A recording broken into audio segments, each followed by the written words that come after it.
My name is Ethan, and I'm 31 years old. I'm the oldest of three, which, in theory, is supposed to mean something. Responsibility, leadership, maybe a little respect. But in my family, it meant being the spare wallet, the emotional punching bag, the invisible one who just takes care of things while everyone else gets the spotlight. The story really begins years ago, though I didn't realize it at the time.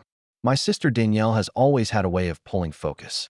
She was the golden child, the beautiful one, the one whose problems weren't problems. They were opportunities for the family to come together. I paid for her college, quietly. When she dropped out and moved back home, I paid to get her a reliable car, quietly.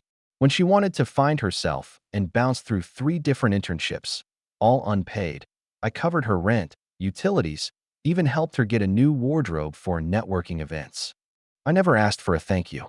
I thought, maybe this is what family is.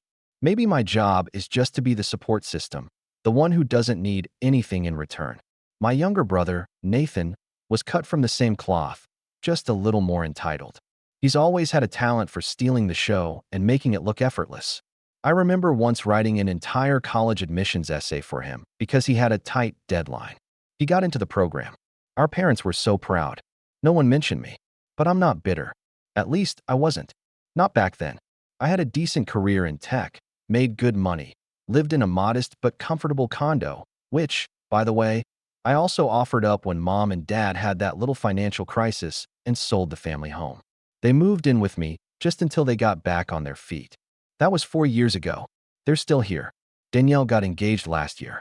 It was this massive ordeal, themed engagement photos, a custom ring she couldn't afford but somehow got anyway, multiple bridal showers. I was involved, of course. Paid for one of the venues. Booked the florist. Even wrote the toast she asked Nathan to read, just in case she got emotional. That last part stung a little. I offered to read it myself, but she shook her head and said, "You're not really the public speaking type, right?" I let it slide. Again, the wedding was last month. They rented this over-the-top estate just outside the city.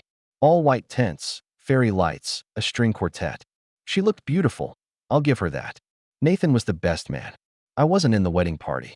In fact, when I showed up, someone at the entrance asked me if I was with catering. I laughed, but it stayed with me.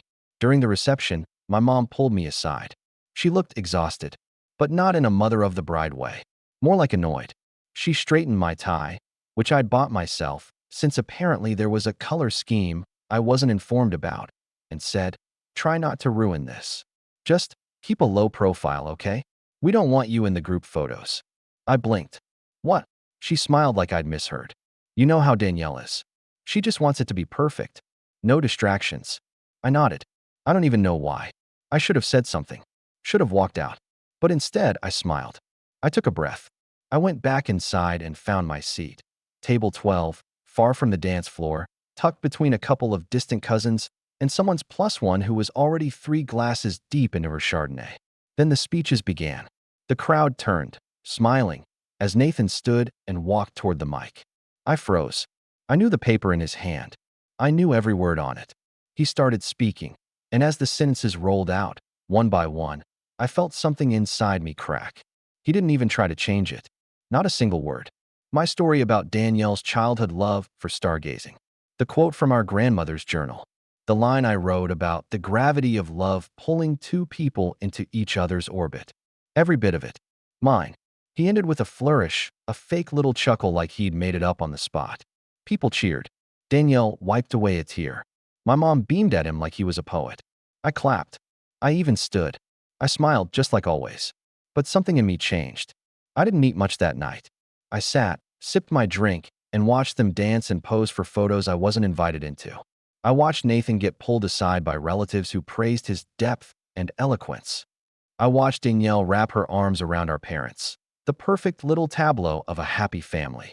And then I remembered something. Something small. Something that had been sitting quietly in the back of my mind for years. The house.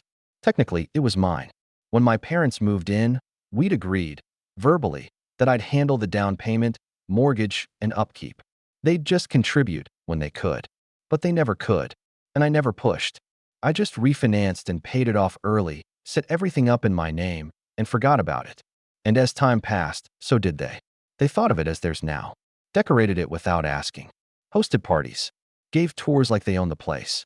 My dad even once referred to it as the family home in a Facebook post. That night, after the last of the guests had left and the newlyweds had driven off in a shower of sparklers, I drove home. Our home. They were already asleep. I could tell by the quiet, the way the hallway light had been left on, the scent of whatever fancy candles Mom liked to light before bed. I stood in the kitchen for a while, just breathing, listening, thinking. Then I unlocked something they all forgot I still had access to. And what happened next? Well, I didn't do it out of spite. Not at first. I opened the drawer in the hallway where Dad kept his spare keys, the ones labeled for their section of the house. I remember when we added that deadbolt to the master suite. Just for privacy, they said, like they were doing me a favor. I still had the override code, of course. Same one I set up the day the smart locks were installed.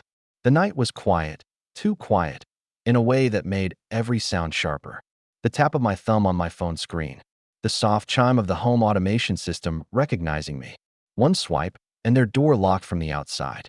Click. Another, and the hallway lights dimmed to red. Just enough to see, not enough to feel comfortable. I stood there in silence. Not angry, not vengeful, just awake. Fully awake for the first time in years. I didn't touch anything else that night. Didn't say a word. But the feeling stayed. That hum. That realization.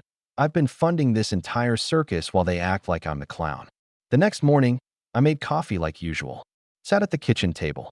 Read the news. Waited. Eventually, Dad shuffled in, scratching his neck. He didn't even say good morning. Just grunted when he saw the thermostat had reset. Weird, he mumbled. Then, can you fix that? No, please. No. Thanks for covering the wedding bill. Or, hey, Ethan, sorry your speech got stolen and your name wasn't even in the program. I nodded. Sure. He went back upstairs. That day, I started small. I turned off the cable. Nothing dramatic, just logged into the account, removed their devices from the list, and canceled the premium packages. Within a few hours, I heard my mom calling the provider in a panic. There's a mistake. We didn't authorize any changes. She stormed down the stairs and asked me if I knew anything. I just blinked and said, huh, that's strange. Then I made a list.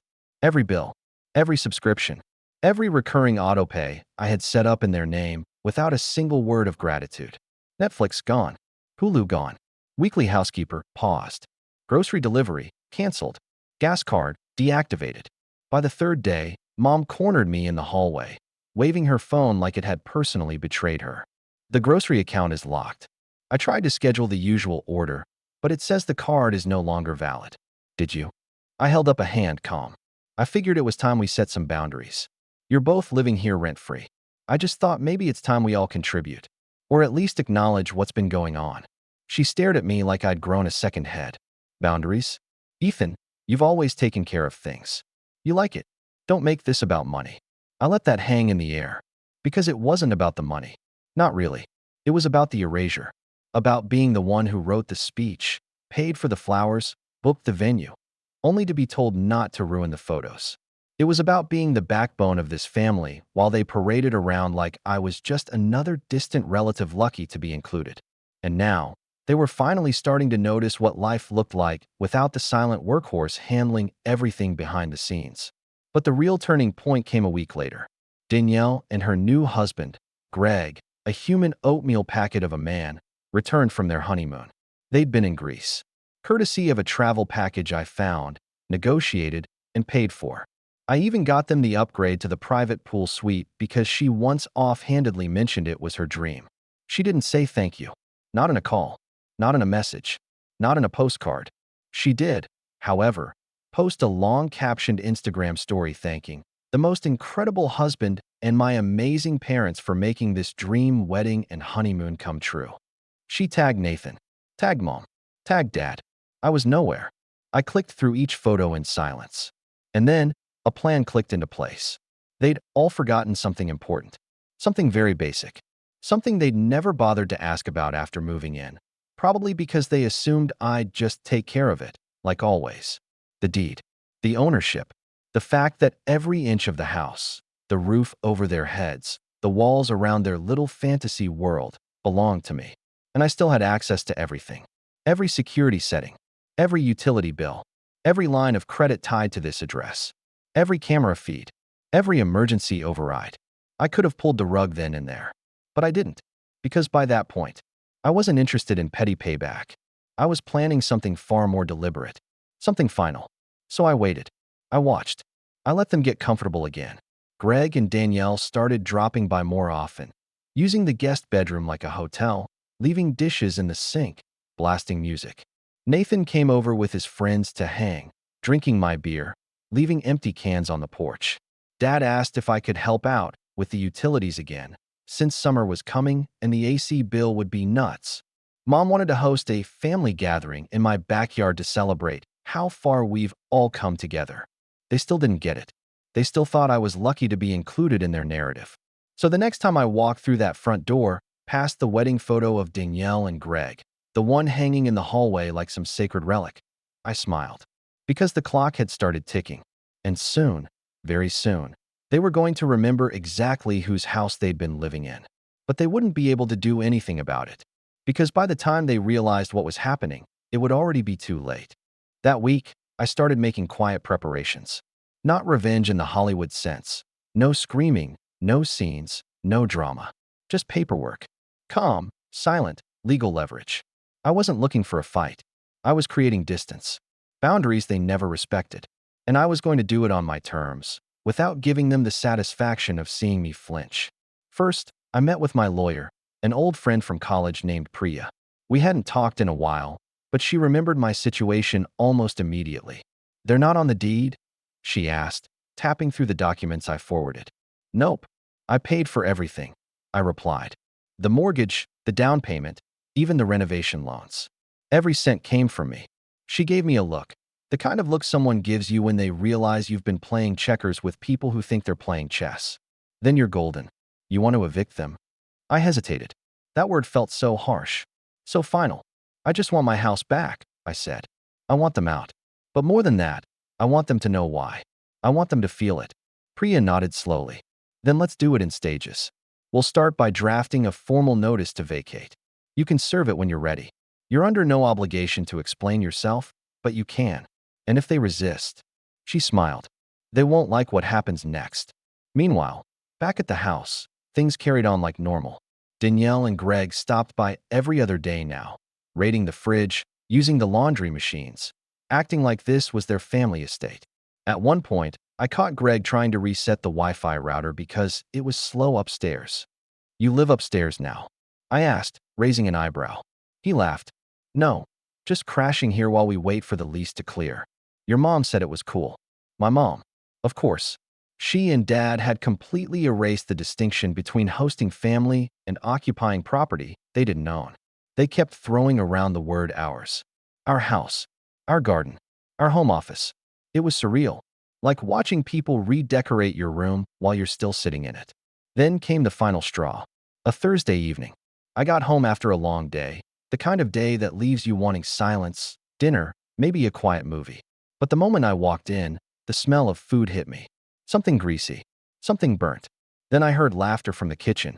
Danielle, Greg, Mom, Dad, Nathan, all crowded around the counter, making some kind of fried dumpling disaster. Oil was splattering onto the stovetop. The floor was a mess. Greg was drinking straight from one of my wine bottles. Nathan had his feet on the coffee table. No one looked up. "Hey, Ethan," Danielle finally said, barely glancing over.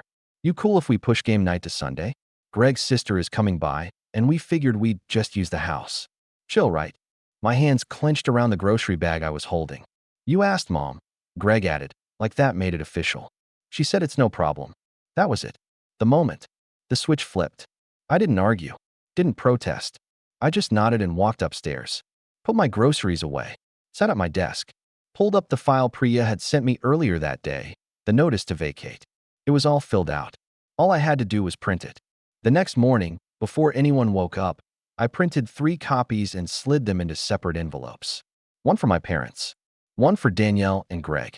One for Nathan. Each labeled with their name. Each marked with the date and the 30-day notice required by law. Then I waited. Saturday morning, I laid them all out on the dining table, neatly arranged, and left the house. I didn't want to be there when they found them. I didn't want to hear the shouting, or the gasps, or whatever staged shock they'd perform. I drove out to a coffee shop I liked, the quiet kind where nobody talks too loudly and the music is soft and lo-fi. I sipped a cappuccino, scrolled aimlessly, let the silence settle in. My phone buzzed at 11:12 a.m. "Mom, what is this?" "Dad, we need to talk."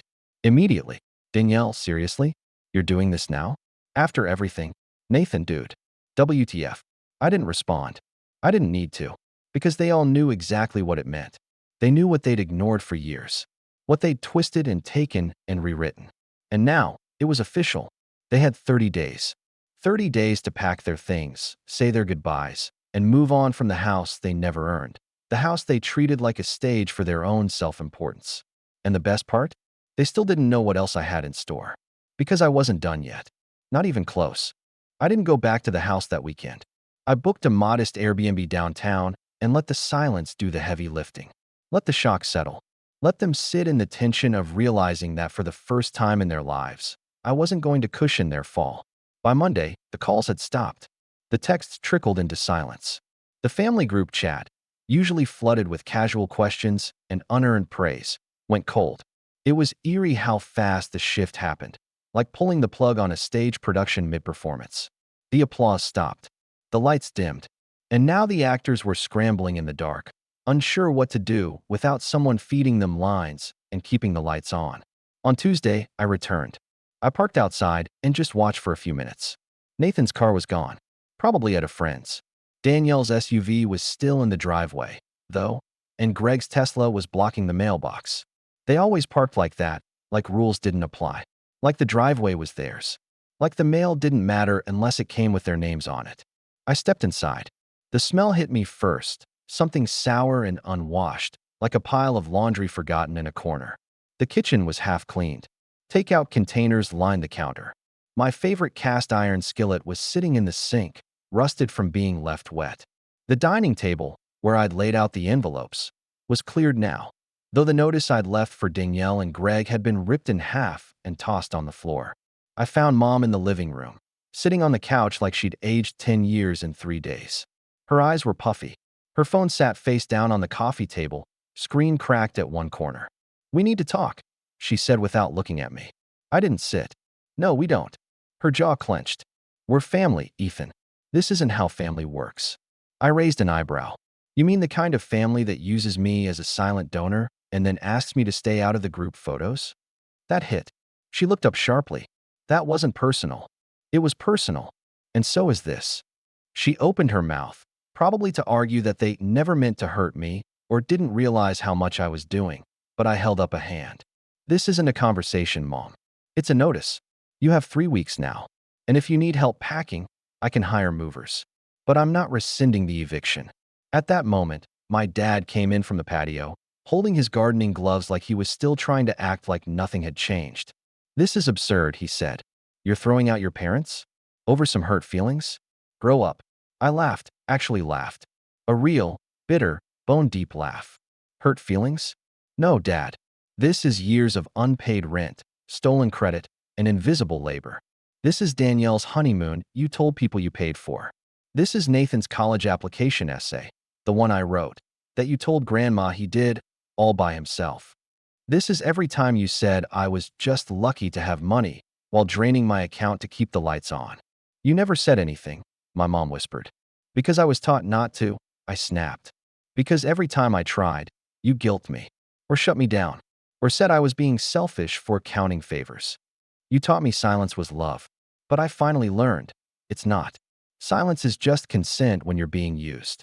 I left them there, speechless, not because they didn't have words, but because they finally realized none of their words held power anymore.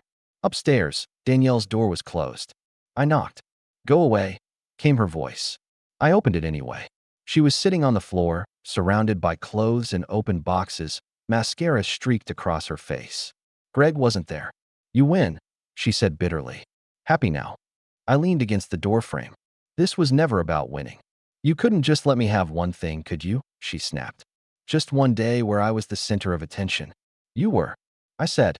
"And you still are, apparently. Even now, you're making this about you." She blinked, like she didn't understand. I shook my head. "Danielle, You stole my speech. Greg read it word for word. You let everyone applaud him for something I wrote. And you didn't even say thank you. She looked away. I continued, softer this time. That wedding was beautiful. I made sure it was. And you repaid me by cutting me out of the photos and rewriting the story, so I was just a background extra. So yeah, I'm reclaiming my space now. She didn't respond, just stared at the floor. I turned to leave, but paused at the door. I canceled the utilities this morning, I said. The water shuts off next Friday. The power the Monday after that. Internet's already gone. Where are we supposed to go? She said finally. That's up to you. You had time. You chose not to use it. Greg tried to argue later that week. Called me, called Priya, even posted some passive-aggressive stuff on social media about entitled siblings and toxic money. But when he realized the lease they'd been waiting on fell through, and that they'd burned their bridge with me, he quieted down. Nathan left first. No goodbye, just took his stuff and vanished. I assume he's couch hopping. He texted once, some half-hearted apology mixed with blame. I didn't reply. Mom and Dad moved out a few days before the deadline. I watched them from the front window as they packed up the SUV. They didn't ask for help. I didn't offer. As they pulled out of the driveway, Dad didn't even look back. Mom did. She rolled the window down and said, "You'll regret this someday." I smiled. Maybe, but I doubt it. Then I closed the door. It's been 2 months since the house emptied. The silence was strange at first, not peaceful, just unfamiliar. Like waking up from a long, exhausting dream. The kind where you didn't realize how tired you were until you finally opened your eyes. I started fixing things. Not big things, just little ones that made the place feel like mine again. Replaced the living room couch. Took down Danielle's wedding photo. Cleaned out the pantry and found an unopened jar of caviar Greg must have brought back from the honeymoon. I threw it away. I went back to cooking for myself. Watching movies in peace. Turning the lights off when I wanted to. Not because someone left every switch in the house flipped on. And I started writing again. Not speeches. Not emails asking for confirmation codes or payment extensions. Just writing for me. One night, I pulled up the original version of Danielle's wedding speech. The one I'd written from the heart, before it was twisted into something performative. And I deleted it. Not out of anger. Out of closure. Because I'm done writing for people who won't even remember my name when the applause dies down. Now, when people come over, they ask who designed the place. I say me. They ask who lives here. I say just me. And for the first time in a long, long time, that feels like enough. Actually, it feels like more than enough.